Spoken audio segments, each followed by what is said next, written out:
hadda waxaan ku suganahay isbitaalka weyn ee uu leeyahay Dr. Maxamed Cabdi Gaboose oo dhakhtar caan ka ah Soomaaliland iyo waliba siyaasi xilal badan ka soo qabtay Soomaaliland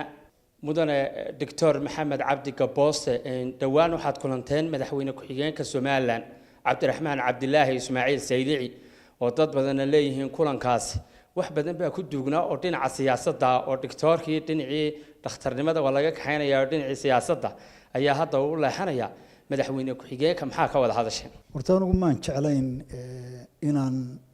miidiyaha iyo bariyaha aan maaragtay hor fariisto inkastoo arrimo badan ay jiraan oo laga hadli karo waayo siyaasaddu waa maamulka nolosheena oo dhan marka waxaan u jeestay inaan ummadayda iyo dalkayga ku soo biiriyo xirfadayda waxaan wax tari karo oo dhakhtarkan sidaan qalab fiican ugu heli lahaa san maamul fiican ugu heli lahaa san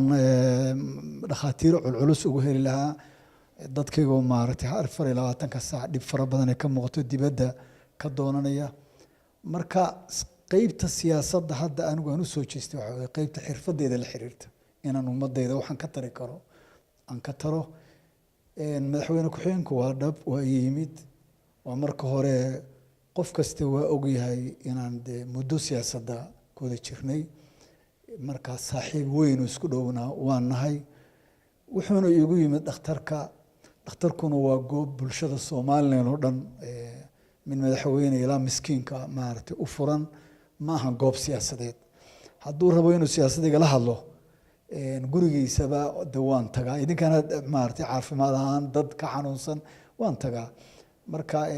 meelo kale lagu sheekaysto ayuu igu yeeri lahaa xaqiiqdii arrimo gaara ee la xiriira dad qaraabadiisa ah iyo caafimaadkooda ayuu igu yimid inaan maaragtay kala taliyo inta wax dhaafsiisana kamaan wada Dr. Maxamed Cabdi Gaboose badan oo su'aalo badan oo ku weydiin lahaa aad ka cudurdaartay haddana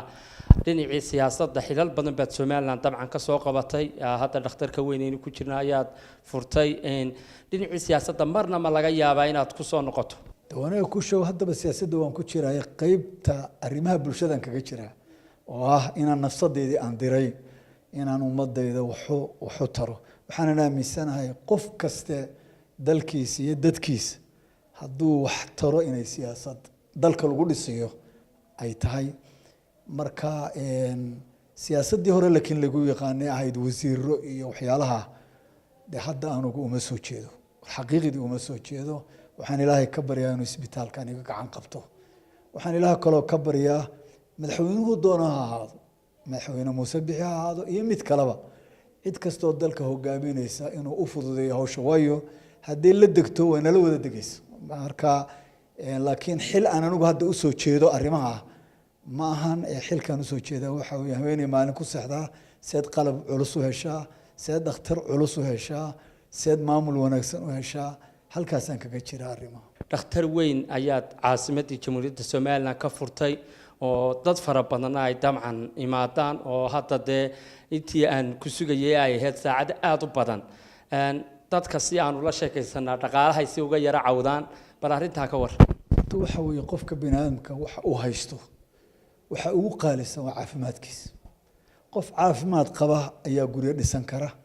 qof caafimaad qaba ayaa dal dhisi kara qof caafimaad qaba ubad korin kara qof caafimaad qaba ayaa bulshada qayb ka ah marka muddo dheer hanti wadaag dawladda caafimaadka kabaysa waxa dadkii loo tusay inuu hadduu dhul iibsanayo gaari iibsanayo inay tahay wax u hurayo laakiin haddaa tiradii naftaada $100 galiya way ku adkaanaysaa waayo lama barin qiimaha caafimaadku isagoo ku joogo maruu hoogay ee burburay ee baaba'ay ayaa lala cararayaa $10,000 ay tagaysaa marka anigu himilada isbitaalka waxa weeye xanuuno badan oo dibadda loo aadi jiray sidii aan u yarayn lahaa marka qalab culus